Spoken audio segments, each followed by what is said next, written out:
The Bank of Nova Scotia has been cited as the deposit-taking institution with the most automated banking machine ABM that were not working during the month of January. But Scotia also recorded one of the fastest recovery times to have its ABM fixed and operational. These findings are contained in the Bank of Jamaica's BOJ Performance of ABM report published on Friday. Tonna Thomas reports. The BOJ issued its report categorizing the performance of machines in 3 areas. These were Kingston and St. Andrew or KMA, other urban areas, and rural areas. The central bank disclosed that Scotiabank has 102 ABMs in the KMA. Of that number, 84 or nearly 83% were operational for the month of January. This means 18 of their ABMs were out of use for the period. The BOJ says the uptime for their operational ABM during January was nearly perfect at 99.4%, and the average recovery time was just over an hour. The bank with the fastest recovery time was First Global Bank with a recovery time of 30 minutes. Sagicor had the slowest recovery time at 14 hours. The National Commercial Bank NCB and the JMMB were the 2 other financial institutions cited for not having the full complement of its ABM's infrastructure operational in the KMA. For NCB, of its 106 machines, only 1 was not operational. JMMB had a similar case with 6 out of their 7 machines in the KMA operational. And all other banks, to include First Global Bank, First Caribbean International Bank, JN Bank, Sagicor Bank, and Victoria Mutual Bank Building Society, had the full complement of their machines operational in the KMA. Similarly, in the other urban areas, to include St. Catharines, St. Anne, and St. James, Scotiabank was cited as the institution with the most machines out of operation. Of its 108 machines, the report says 92 were operational. NCB followed. Of its 108 machines, 106 were operational. The other banks had their full complement of machines operational during January, but Sagicor and First Global were cited for having the slowest recovery time. Sagicor was over 14 hours and First Global over 11 hours. In rural areas, Scotia was also reported as the bank with the most ABMs out of operation. Of its 82 machines, 63 were operational. For NCB, of its 87 ABMs in the rural area, 86 were operational. First Global similarly had 1 machine that was not operational. Of its 12, 11 were operational. For JN Bank, 44 of its 46 ABMs were operational. All other banks had the full complement of their machines working. However, again, Sagicor was cited as the bank with the slowest uptime at 15 hours. The FIDA publication follows the BOJ's announcement earlier this week of new service standards for ABMs at deposit-taking institutions. Tonna Thomas for Nationwide News. Former president of the private sector organization of Jamaica PSOJ, Howard Mitchell, says expanding the number of tertiary graduates and improving collaborations are 2 of the most important actions that can be taken to improve the country's productivity level. His position was supported by Principal of the University of the West Indies, UWI Mona, Professor Denzel Williams. Both men weighed in on the subject of the country's productivity, which continues to be on the decline. Shalois Michael has that story. Despite improvements in wages and the record low unemployment rate, Jamaica's productivity level continues to fall.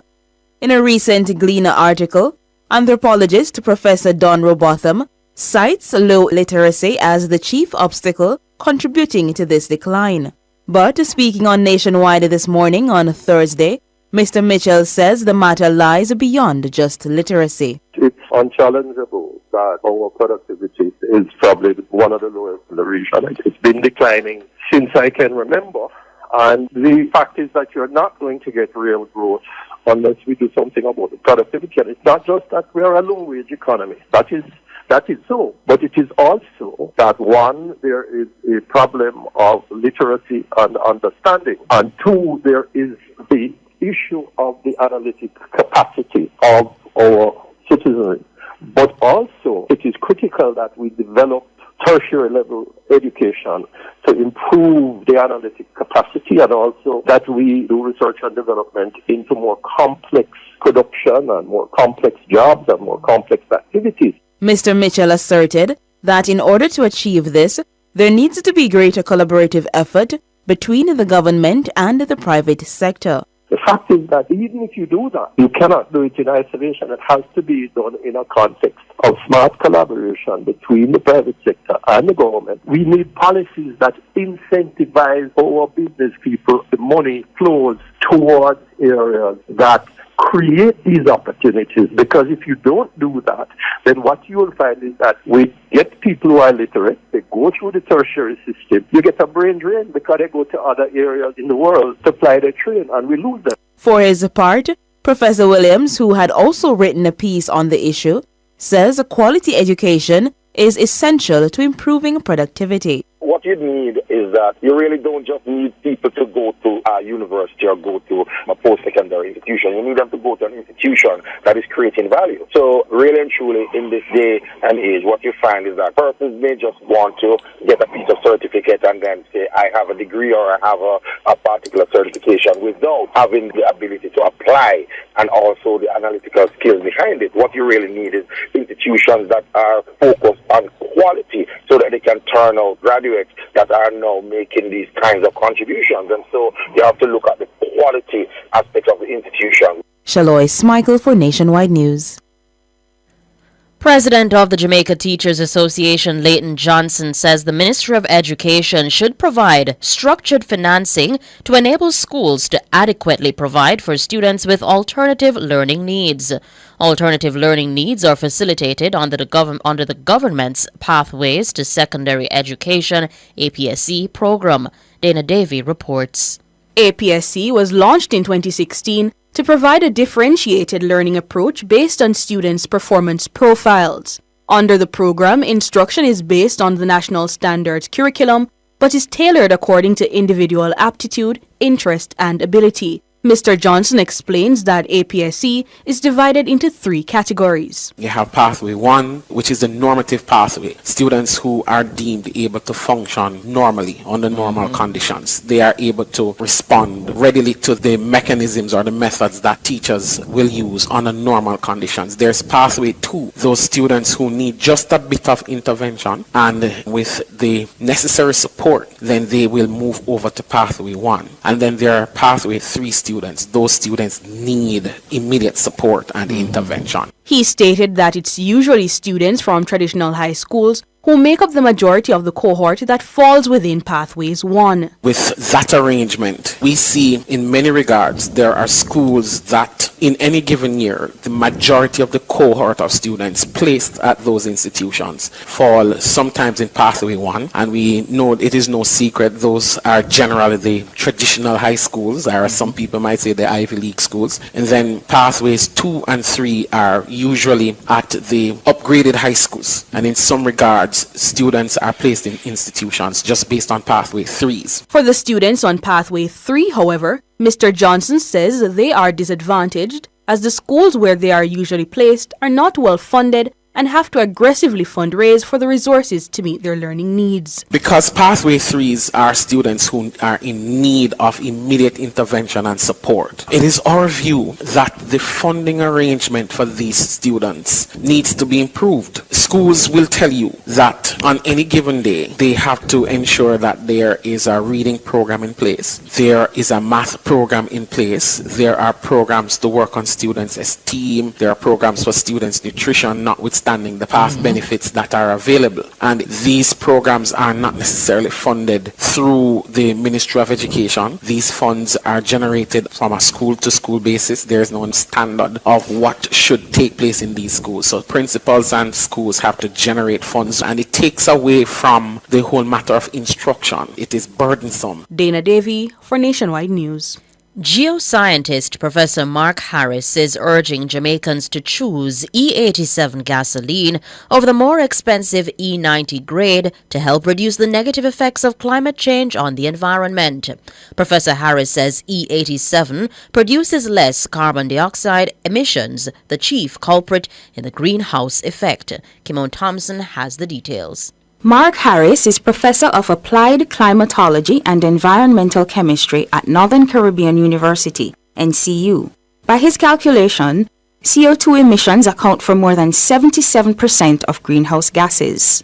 Professor Harris says that on the surface, the difference between 87 and 90 grade gasoline in terms of ethanol composition appears marginal, but it equates to millions of tons of emissions per year. Alcohol is mixed in both 87 and 90, and alcohol pushes less than 1/3 of carbon dioxide as the regular gasoline. So if you're going to bring down carbon dioxide, the more ethyl alcohol you have in the gas is the better it is for the planet. But when you have E90, that's 10% ethyl alcohol, whereas E87 is 13%. On a planetary basis, that's huge. That's millions of tons of carbon dioxide per year. The professor further argues that most modern vehicles can run on E87. He says that where any negative effects are experienced from using E87 gasoline, they would only materialize after several years, by which time most people change cars. Professor Harris believes that those who insist on using E90 are doing so for bragging rights. It's like politics, you speak with your wallet and the government will have to drop the amount of E90 coming in. Consumers are buying it because it's more expensive, because they want to say they've got E90, which is expensive. I'm telling you, people like to do things that are costly. Professor Harris released his second book, The Science of Global Warming Remediation, during NCU's Research Week last month.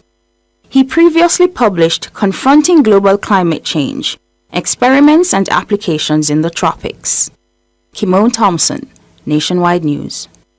Ethnomusicologist Dr. Dennis Howard is rejecting any consideration to declare legendary reggae star Bob Marley a national icon instead of a national hero. There's not even an official designation of national icon. That's an idea that is being pushed. Remember, Bob Marley has an Order of Merit.